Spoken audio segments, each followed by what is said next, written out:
Assalamualaikum warahmatullahi wabarakatuh. Salam sehat untuk kita semua.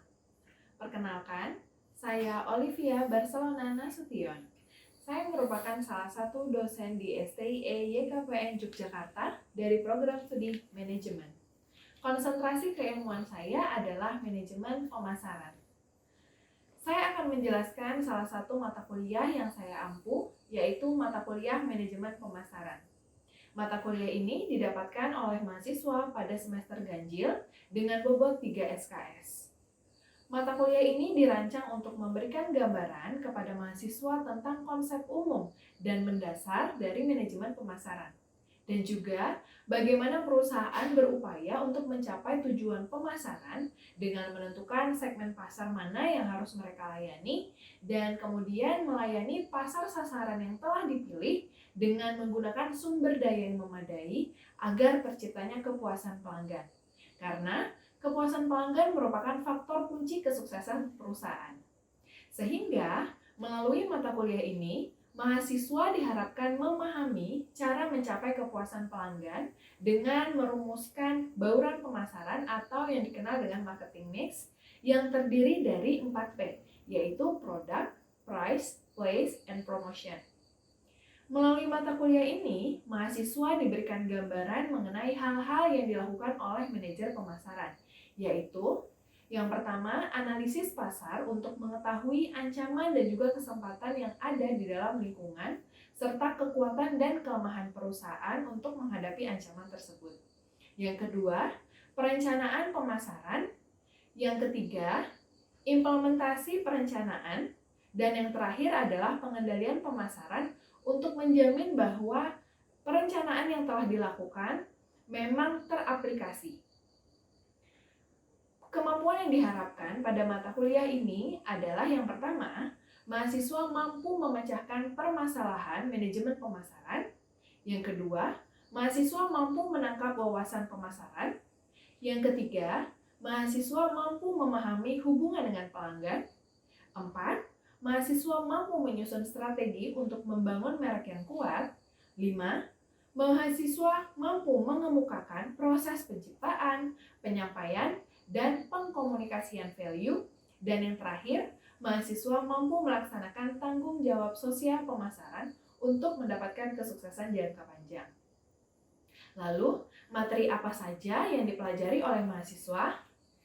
Nah, mahasiswa mempelajari beberapa chapter sepanjang 1 semester berjalan. Yang pertama, konsep dan pengertian manajemen pemasaran. Yang kedua, menangkap wawasan pemasaran. Yang ketiga, berhubungan dengan pelanggan. 4. Membangun merek yang kuat. 5. Membentuk penawaran ke pasar. 6. Penyampaian value. 7. Mengkomunikasikan value. Dan yang kedelapan, penciptaan pertumbuhan jangka panjang yang sukses. Untuk sistem pembelajaran mata kuliah ini dilaksanakan melalui ceramah, presentasi kelompok, tugas kelompok, dan juga tugas individu. Saya menjelaskan materi dari buku yang digunakan sebagai referensi dan juga mengaitkan materi yang dipelajari dengan kasus-kasus real terkini agar mahasiswa bisa memahami bagaimana korelasi antara teori yang mereka pelajari di kelas dan juga praktik di dunia nyata. Selain metode ceramah, juga ada presentasi kelompok yang dilakukan untuk membahas dan juga mengulas berbagai topik penting yang terkait dengan manajemen pemasaran. Setiap kelompok saya minta untuk menjelaskan kasus-kasus yang terkait dengan teori yang mereka presentasikan. Setelah presentasi kelompok, saya akan adakan sesi tanya jawab dengan meminta para mahasiswa audiens untuk bertanya kepada kelompok penyaji. Kemudian ada tugas kelompok dan juga tugas individu. Tujuannya adalah untuk melatih dan juga menilai kemampuan analisis mahasiswa. Dan saya berusaha menstimulasi adanya diskusi di kelas dengan menanyakan pendapat mereka tentang isu pemasaran terkini. Sehingga mahasiswa diharapkan mampu berpartisipasi, menyampaikan ide, pendapat, serta gagasan. Dan juga mahasiswa bisa berpikir kritis. Untuk interaksi di kelas, saya selalu menstimulasi keaktifan mahasiswa dengan meminta mereka bertanya kepada saya tentang materi yang belum mereka pahami dengan baik. Selain itu, saya juga bertanya kepada mahasiswa yang saya pilih secara acak dengan tujuan untuk mengetahui apakah mahasiswa sudah memahami materi yang diajarkan. Saya juga memberikan feedback atas pertanyaan mahasiswa ketika sesi presentasi untuk melengkapi jawaban kelompok penyaji. Tugas-tugas yang diberikan akan saya bahas di kelas dengan membaca jawaban dari beberapa mahasiswa, kemudian saya minta respon dari mahasiswa lainnya. Media interaksi yang digunakan adalah Zoom untuk perkuliahan daring dan juga saya menggunakan WhatsApp grup kelas. Saya juga membuat sesi tanya jawab di grup WA agar diskusi mengenai materi tidak hanya terjadi di kelas saja. Selain itu, STIE KPN juga memiliki website sendiri untuk mengakomodir tugas mahasiswa dan juga aktivitas-aktivitas kecil yang bisa dilakukan pada tiap pertemuan yang disebut dengan LMS atau Learning Management System. Untuk sistem penilaian mata kuliah ini, sudah tertulis di silabus yang menjadi kontrak kuliah yang disepakati selama 1 semester berjalan. Di dalamnya, tertulis proporsi penilaian untuk setiap komponen yang terdiri dari tugas individu, presentasi kelompok, tugas kelompok, keaktifan di kelas, kuis, ujian tengah semester, dan ujian akhir semester. Berikut video pengajaran yang saya lakukan secara sinkronus dengan menggunakan media Zoom. Baik, tadi kita sudah membahas tentang silabus yang menjadi kontrak kuliah kita selama 1 semester. Kita sudah membahas tentang mata kuliah ini, kemudian juga kita sudah membahas proporsi penilaian, kemudian juga aturan kelas ya, yang harus kita sepakati sepanjang 1 semester berjalan ini. Kemudian kita masuk ke materi yang pertama, yaitu memberikan nilai dan mengelola customer lifetime value. Jadi inti dari pemasaran itu adalah pertukaran nilai. Nah, definisi secara generalnya menurut Kotler, pemasaran itu adalah aktivitas seperangkat lembaga dan proses untuk menciptakan, mengkomunikasikan, mengirimkan, dan bertukar penawaran yang memiliki nilai. Jadi kata kunci dari pemasaran ini adalah nilai, di mana adanya pertukaran nilai antara satu pihak dengan pihak yang lain. Ya, siapa aja, bisa konsumen, bisa klien, bisa pasangan, atau masyarakat luas. Jadi pemasaran itu tidak mulu-mulu hanya tentang bisnis. Jadi ada istilahnya namanya pemasaran sosial, gitu. Kemudian kita masuk ke bauran pemasaran. Jadi seorang pemasar harus fokus pada bauran pemasaran ini. Ya, bauran pemasaran itu terdiri dari 4. Ada produk, place, price, promotion. Produk itu tidak hanya tentang produk itu aja. Jadi macam-macam, termasuk brand, nama brandnya apa, logonya seperti apa, terus juga warnanya bagaimana, slogannya, gitu kan, jinglenya, kemudian kemasannya mau yang seperti apa, pewarnaannya, gitu. Nah, hal-hal itu termasuk dalam produk. Kemudian yang kedua adalah place atau tempat. Nah, tempat ini bukan hanya tentang di mana kita bisa membeli sebuah produk aja, tetapi juga kayak jalur distribusi, saluran distribusi, siapa pemasok kita, gitu kan, terus siapa distributor kita, gitu. Nah, itu termasuk dalam place. Nah, yang ketiga itu promotion. Nah, kalau promotion ini adalah strategi promosinya mau seperti apa. Bisa jadi kita buat event sendiri gitu, atau misalnya promosinya mau berupa potongan harga, diskon, bundling gitu. Itu termasuk dalam promosi. Nah, yang selanjutnya adalah price atau harga. Nah, harga ini sendiri bukan hanya berapa yang harus dibayarkan oleh konsumen, tapi juga strategi penentuan harga. Karena ada jenis-jenis strategi penentuan harga dan itu nanti akan kita bahas di pertemuan selanjutnya. Nah, lalu apa sih yang dipasarkan oleh pemasar gitu. Nah, secara general itu ada 2 hal yang dipasarkan, yaitu barang dan jasa. Nah, kemudian secara spesifik ada 10 nilai yang dipasarkan oleh pemasar. Yang pertama adalah barang. Nah, kalau barang ini seperti apa yang kita temui sehari-hari, kayak botol minum gitu kan, terus juga tas, handphone gitu, itu termasuk dalam barang. Kemudian jasa. Nah, kalau jasa mungkin teman-teman biasa naik kendaraan umum gitu kan, pesawat atau misalnya pernah naik bus gitu. Nah, itu jasa. Kemudian ada acara. Jadi mungkin ada yang sering datang konser ya. Konser itu termasuk dalam acara. Kemudian pengalaman. Nah, kalau pengalaman ini contohnya adalah Disneyland. Kalau misalnya di Jogja itu kita punya Sindu. Kemudian ada Ancol di Jakarta atau kayak Trans Studio. Nah, mereka ini menawarkan pengalaman kepada konsumen. Nah, kemudian selanjutnya adalah orang. Nah, di sini saya contohkan Messi ya. Nah, kenapa Messi termasuk dalam orang? Kenapa sih Messi nggak termasuk dalam jasa? Gitu. Karena bedanya adalah kalau untuk orang itu benar-benar tidak tergantikan, gitu. Jadi misalnya nih, kalau kita naik pesawat, terus pilotnya tuh sakit, gitu. Apa mungkin kita nggak jadi berangkat, gitu kan? Pesawatnya jadi batal? Pasti enggak, gitu kan? Perusahaan pasti mencari pilot pengganti, benar ya? Kalau orang itu tidak tergantikan. Jadi kayak Messi ya, yang main bola kilik-kiliknya itu kayak Messi ya cuma Messi doang. Makanya harga kontraknya pun wah sekali ya gitu dibandingkan dengan pemain-pemain yang lain. Kenapa sih setiap pemain bola itu nilai kontraknya berbeda-beda? Karena skill mereka berbeda gitu. Jadi antara Messi dengan yang lain itu tidak punya kemampuan yang sama. Oke, mungkin ada yang bisa kasih contoh lagi untuk orang mungkin contoh yang lain lagi, ada yang bisa memberikan contoh?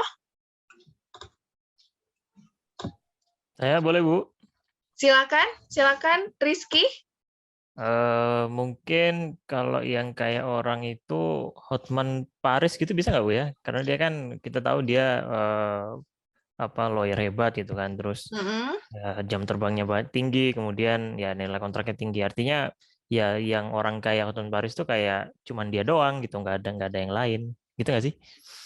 Oke, iya benar, benar banget. Terima kasih ya Rizky, benar banget yang disampaikan oleh Rizky. Jadi contoh lainnya adalah Hotman Paris. Nah, kenapa kalau misalnya kita mau pakai jasanya si Hotman Paris itu nilainya bisa fantastis dibandingkan kita pakai lawyer yang lain. Karena memang yang punya skill seperti Hotman Paris dalam menyelesaikan kasus itu cuma Hotman Paris doang gitu. Makanya ada beberapa lawyer yang memang ketika kita mau pakai jasa mereka, mereka punya harga yang jauh lebih tinggi gitu. Nah, yang selanjutnya adalah tempat. Nah, di sini saya contohkan Bali atau misalnya Jogja gitu kan. Jadi penawaran atau nilai yang ditawarkan adalah tempatnya itu. Jadi kayak misalnya yang kayak Bali ya cuma Bali doang gitu, yang kayak Jogja ya cuma Jogja doang. Kemudian untuk properti ya ada perumahan gitu kan, pokoknya yang real estate ya itu masuk properti. Kemudian organisasi. Nah, ini saya contohkan adalah STE, HPN atau misalnya organisasi-organisasi lainnya. Yang selanjutnya adalah informasi. Nah, informasi ini saya contohkan buku. Nah, jadi ini ada perbedaan antara informasi dengan barang. Jadi buku itu bisa masuk informasi, bisa masuk barang. Kalau misalnya bukunya itu buku tulis kosong, berarti itu masuk ke barang. Tapi kalau misalnya buku cetak, buku manajemen pemasarannya Kotler gitu, itu termasuk dalam informasi. Karena yang mau dibeli konsumen adalah isi bukunya, informasi dari buku tersebut, gitu, bukan bukunya. Jadi ketika buku manajemen pemasaran itu berubah bentuk gitu kan, jadi PDF atau jadi e-book gitu kan, ya tetap kita beli gitu, karena yang mau kita beli adalah informasi dari buku tersebut, bukan bukunya. Bisa ya difahami ya bedanya antara barang dan informasi, kemudian jasa dan orang. Oke, selanjutnya juga ide. Nah, biasanya kalau ide ini melekat pada barang. Jadi kayak misalnya ada slogan-slogan, tagline-tagline gitu. Itu yang membuat kadang konsumen jadi ingat terhadap sebuah produk karena ide itu melekat pada barangnya. Kemudian kita masuk ke segmenting, targeting, dan positioning atau STP. Nah, STP ini adalah hal kunci yang perlu difahami oleh pemasar. Apa itu segmenting? Segmenting itu adalah pengelompokan konsumen berdasarkan kriteria-kriteria tertentu. Jadi, konsumen yang berada satu kelompok itu artinya mereka punya karakter yang sama. Jika mereka berbeda kelompok, berarti mereka punya karakter yang berbeda, gitu. Nah, terus mensegmentasinya itu berdasarkan apa aja, Bu? Berdasarkan bisa demografi. Demografi itu juga macam-macam. Ada jenis kelamin, ada usia, terus juga ada siklus keluarga. Misalnya orang yang belum menikah, yang sudah menikah, yang sudah punya anak, gitu kan. Mereka kan tentunya punya kebutuhan yang berbeda. Sehingga mereka cenderung diklasifikasikan di kelompok yang berbeda.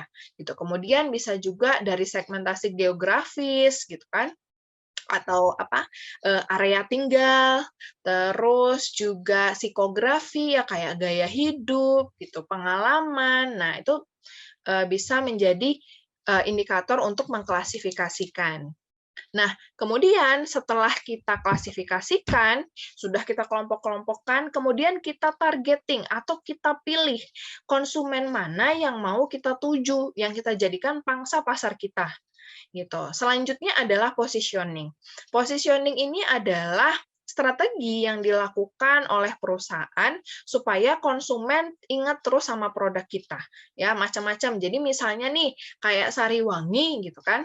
Kenapa dia beriklan di TV itu selalu tentang keluarga? Ada yang seperti pertemuan dua keluarga gitu kan, mau tunangan gitu. Kemudian ada juga yang antara ayah dan anak atau suami dan istri gitu. Karena mereka memposisikan bahwa teh Sariwangi itu adalah teh yang cocok untuk keluarga. Nah, itu salah satu contoh strategi positioning. Kemudian masuk ke konsep inti pemasaran. Nah, di sini ada kebutuhan, keinginan, ada permintaan. Nah, bedanya kebutuhan dan keinginan adalah kalau kebutuhan itu adalah sesuatu hal yang harus kita penuhi karena bergantung karena berhubungan dengan hajat hidup kita, gitu kan.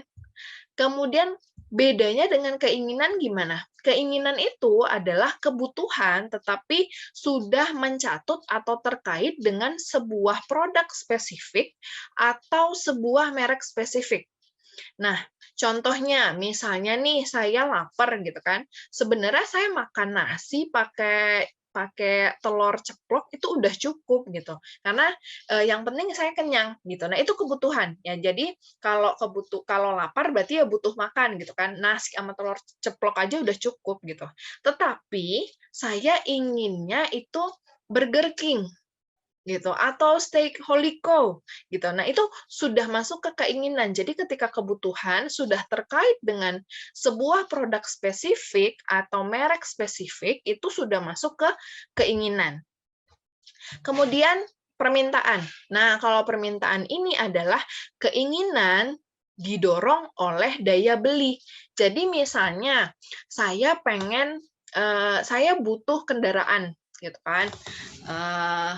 Sebenarnya kalau mobil second itu juga sudah memenuhi gitu karena kan saya butuh mobil untuk akomodasi gitu kan. Nah, tetapi saya ingin Mini Cooper gitu. Nah, apakah saya mampu beli Mini Cooper atau enggak gitu. Nah, itu masuk permintaan. Jadi kalau misalnya saya mampu beli Mini Cooper ya berarti permintaan saya terpenuhi. Gitu. Jadi kita bisa punya keinginan, tetapi belum tentu konsumen tersebut punya daya beli. Nah, masuk ke jenis-jenis pasar. Nah, jadi setelah kita mengidentifikasi tadi jenis-jenis konsumen, jenis-jenis pasar itu juga beda ya. Mungkin kalian memahami pasar itu taunya tempat bertemunya penjual dan pembeli gitu. Nah, itu in general. Tapi ketika kita sudah membahas pemasaran, ya, pasar itu adalah target market kita, gitu kan? konsumen potensial gitu, konsumen yang sudah membeli produk kita.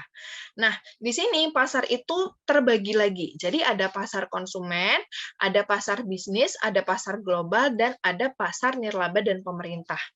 Nah, pasar konsumen ini artinya adalah orang-orang atau konsumen akhir lah gitu. Jadi kayak misalnya rumah tangga gitu. Jadi mereka membeli produk itu memang untuk mereka gunain sendiri gitu, bukan untuk dijual lagi atau apa? Dirubah bentuknya, ada penambahan nilai kemudian mereka jual lagi gitu, bukan. Itu pasar konsumen. Kemudian pasar bisnis. Kalau pasar bisnis itu artinya konsumen tersebut membeli sebuah produk untuk mereka jual lagi, gitu. Kemudian kalau pasar global ya tentunya itu adalah konsumen-konsumen yang berada di negara yang berbeda dengan kita, dengan si pemasar, itu masuk ke pasar global. Dan yang terakhir pasar nirlaba dan pemerintah, ya tentunya ini adalah organisasi-organisasi nirlaba dan juga pemerintahan yang mereka itu tetap menjadi konsumen kita dan perlu dispesifikasikan gitu. Karena volume pembelian mereka dengan pasar konsumen, pasar bisnis itu bisa jadi berbeda, makanya mereka dibedakan. Jadi misalnya nih, contohnya, saya mencontohkan yang paling gampang aja, yang sehari-hari kita temui adalah susu UHT. Nah, jadi misalnya kalau saya beli susu UHT gitu kan ke Indogrosir, kemudian susu itu untuk saya minum sendiri atau diminum oleh keluarga saya gitu. Nah, berarti saya adalah pasar konsumen karena susu itu mau saya konsumsi gitu kan. Yang kedua, kalau pasar bisnis, misalnya saya beli susu UHT karena mau saya jual lagi. Saya punya warung gitu kan, saya beli susu UHT untuk saya jual di warung saya. Berarti saya pasar bisnis. Atau misalnya saya punya coffee shop gitu kan. Nah, terus kalau coffee shop kan butuh UHT ya. Misalnya untuk buat latte atau misalnya buat kopi susu gitu kan. Nah, saya beli UHT untuk menjadi bahan baku di coffee shop saya. Berarti saya termasuk pasar bisnis. Kemudian kalau pasar global ya pasti udah paham ya, kalau misalnya saya mau melakukan ekspor UHT saya ke luar negeri, nah itu berarti pasar global. Nah, kalau misalnya pasar nirlaba dan pemerintah, misalnya saya membeli susu UHT berdus-dus gitu karena kantor saya punya program menyalurkan susu untuk anak SD gitu, atau misalnya ada program minum susu di kantor gitu kan. Nah, artinya mereka membeli susu itu ya untuk pemerintahan, untuk organisasi gitu. Jadi mereka dibedakan karena volume pembeliannya tentu akan berbeda dengan pasar konsumen, sehingga strategi pemasarannya juga akan berbeda. Makanya mereka dibedain. Kemudian kita masuk dalam konsep-konsep pemasaran. Ya, jadi di sini ada konsep produksi, ada konsep produk, ada konsep penjualan, konsep pemasaran, dan konsep pemasaran sosial. Ini lebih spesifik lagi. Nah, kalau konsep produksi itu kita memproduksi produk sebanyak-banyaknya untuk mencapai biaya yang rendah. Gitu, karena semakin banyak produk diproduksi gitu kan, volumenya semakin tinggi, maka biayanya kan jadinya semakin rendah gitu. Jadi itu yang diterapkan oleh Cina, makanya produk-produk Cina itu kenapa lebih murah, karena mereka menerapkan konsep produksi. Tapi harus hati-hati, terkadang perusahaan yang menerapkan konsep produksi ini mereka hanya fokus pada produk mereka aja. Mereka suka mengabaikan apa sih yang dibutuhkan oleh konsumen gitu. Makanya butuh riset supaya kita memproduksi barang yang memang dibutuhkan oleh konsumen. Nah, yang selanjutnya adalah konsep produk. Nah, konsep penjualan.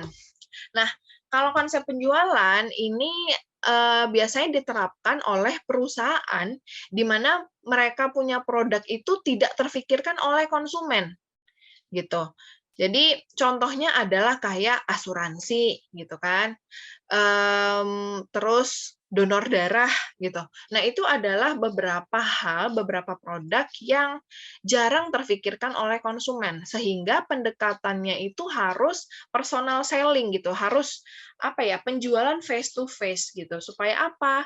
Supaya konsumen itu lebih paham tentang produk tersebut gitu kan, karena produk tersebut kan tidak apa ya, tidak terfikirkan oleh konsumen, gitu. Makanya biasanya, pemasar ya atau perusahaan itu memberikan bonus yang besar kepada, apa ya, semacam seller-nya gitu, semacam apa ya namanya, seller-nya lah gitu, pemasarnya.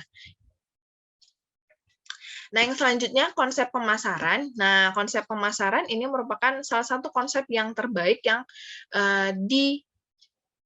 diadaptasi gitu. Jadi, menurut konsep pemasaran ini, tugas kita itu bukan menemukan pelanggan yang tepat untuk produk kita. Jadi, pola pikirnya itu dibalik. Kita yang menciptakan produk untuk memenuhi kebutuhan konsumen, bukan produk dulu yang diciptakan, baru kita cari konsumennya, gitu. Nah, lalu konsep pemasaran ini melalui proses yang kompleks memang. Jadi melalui research dulu gitu kan, tanya dulu ke konsumen mereka tuh butuh apa sih atau kekurangan apa dari produk yang udah ada gitu. Nah, itu adalah konsep pemasaran. Nah, jadi contoh konsep pemasaran ini adalah McD. Jadi McD ini apa ya, punya menu-menu yang menyesuaikan dengan selera orang Indonesia. Jadi pada dasarnya McD itu kayak di Indonesia kan punya nasi, punya bubur ayam, itu di tempat asalnya di Amerika sana mereka nggak punya gitu. Jadi mereka menyesuaikan dengan kebutuhan konsumen gitu. Di Indonesia mereka makan nasi, konsumen mereka makan nasi, ya maka mereka menjual nasi gitu. Ya, padahal produk basic mereka adalah sebenarnya burger, bukan ayam gitu. Cuman kalau misalnya orang Indonesia kan kalau makan itu nasi sama lauk gitu kan, bukan makan burger gitu karena itu bukan makanan pokok kita. Makanya mereka punya nasi dan ayam. Nah, untuk konsep pemasaran sosial, salah satu contohnya adalah kayak Body Shop. Nah, Body Shop ini mengusung campaign no animal testing gitu kan. Terus juga mereka punya campaign kalau misalnya kemasan itu dikembalikan kepada mereka, konsumen mendapatkan poin. Untuk apa? Supaya mengurangi limbah plastik gitu. Terus juga mereka dalam menciptakan produknya itu tidak ada percobaan terhadap hewan. Mereka punya program-program yang support terhadap isu lingkungan. Oke, mungkin sebagian ini dulu materinya. Selanjutnya, teman-teman bisa mengerjakan sedikit activity di web. Saya sudah taruh beberapa soal, silakan dikerjakan. Selama 10 menit, nanti kita akan lanjut lagi ke materi. Silakan bisa buka website-nya. Demikian video pengajaran dari saya. Terima kasih atas perhatiannya. Assalamualaikum warahmatullahi wabarakatuh. Salam sehat selalu.